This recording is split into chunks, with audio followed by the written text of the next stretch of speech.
Hi, and welcome to On the Move, where we discuss all things regarding your health and wellness and prevention of pain.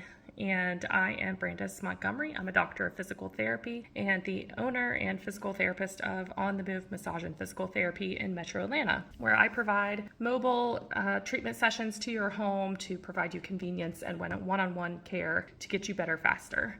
So today in honor of my dad, who just hurt his back on his way to vacation for the week at the beach, we are going to discuss back pain a little bit today and what you can do at home to help come back from that and prevent it going forward in the future. So a lot of times our back pain will progress over time. If we ignore it, it will heal on its own. And then that progression will turn into, instead of being like once a year, now it's maybe every 6 months or every 3 months we hurt our back doing something silly like sneezing or bending over to pick something up, or maybe just twisting the wrong way. And that, unless it's treated, can also progress to happening more frequently because our discs become more and more unstable, our ligaments around there become more and more unstable, and we still don't know how to prevent it by use of our core and control to stabilize around our spine. So unless we fix the problem as to why we are straining our backs, it will tend to become more and more frequent. So my dad hurt his back on his way to vacation.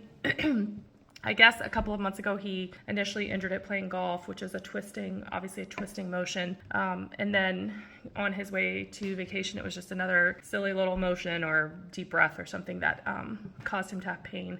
But now he has a lot of pain trying to bend over, but more so not bending over, but coming back up from bending over. And sitting is painful, deep breathing is painful, coughing is painful. So it seems like, these silly little things, but when you can't just take a normal breath, that becomes very frustrating very quickly. So some things that we are going to discuss in regards to your back pain today. First off, you should always have an evaluation completed by a physical therapist before even trying these things on your own. You want to make sure that your back pain is going to be treated with these techniques. Everyone's back pain is different.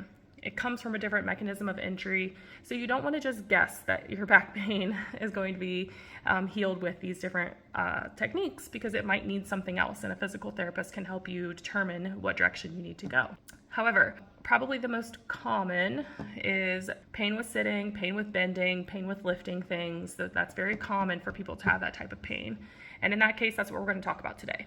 So don't forget, though, that you should always consult a physical therapist to make sure you're going in the right direction before you hurt yourself. The first thing that we're going to talk about is getting your range of motion back to normal first, and then comes strengthening after that, so that you can maintain good posture, good technique going forward, and hopefully not have these symptoms come back. So when trying to fix your range of motion, sometimes people get discouraged because, for example, with my dad's situation, it hurts to go into extension, which is bending backwards. So he wants to avoid that, right? He wants to, laying flat is okay, standing is okay, but he doesn't want to bend backwards because it's painful.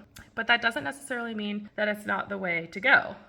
It does mean, though, that you have to proceed with caution. So with my dad, for example, we're going to start lying on the floor and working in a flat surface so that he can go from flat, normal extension to a little bit of hyperextension within the limits of pain. This sometimes can take lots of deep breathing, calming down all the surrounding musculature that's also playing into this pain, and allowing your spine to kind of stretch so that you can gain range of motion as you go.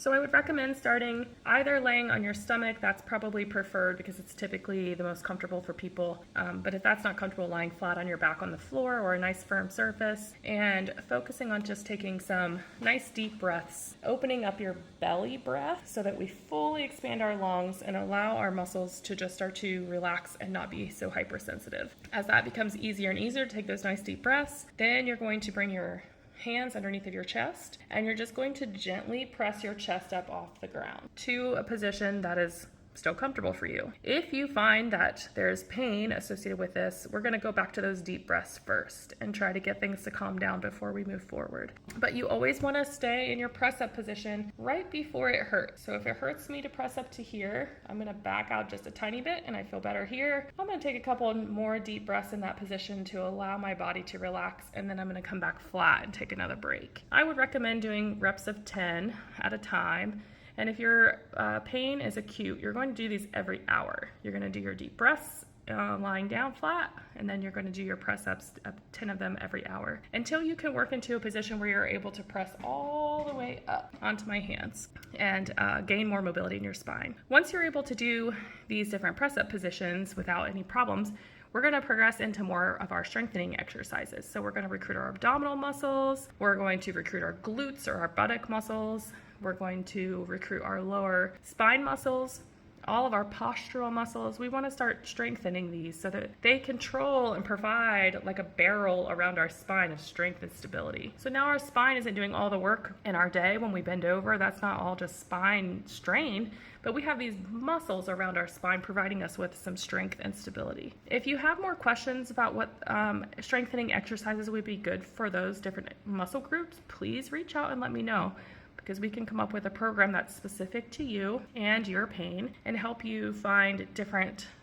strength exercises that will facilitate healing and then ongoing prevention of pain for you. And lastly, the most important part probably is that we don't just strengthen these muscles and we don't just work on our range of motion, but we work on knowing how to turn these muscles on and utilize this new range of motion going forward so that we don't continue to do the same thing that hurts our back. We might think it's so simple, just a small cough or a small sneeze forward. That little bit of flexion motion that we typically do in those different scenarios may be all it takes to throw your spine out and really cause disc problems, bulging discs, herniated discs, and we want to try to prevent that from happening as much as we can. So we want to recruit those bigger core muscles that we just strengthened, our glute muscles, to help us be upright so that we aren't slouching or slumping. And we want to try to find these different postures when we're doing the things that we know could be potentially painful for our spine. If that's coughing, I actually do this myself because I have hurt my back coughing before.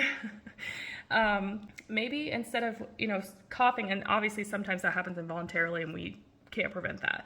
But when we can, we want to brace our belly muscles, have good upright posture, and then we cough. And it sounds like that's too many steps to think about, but you can really do that pretty quickly as you're coughing. But coming up with the ways to turn those muscles on is the most important.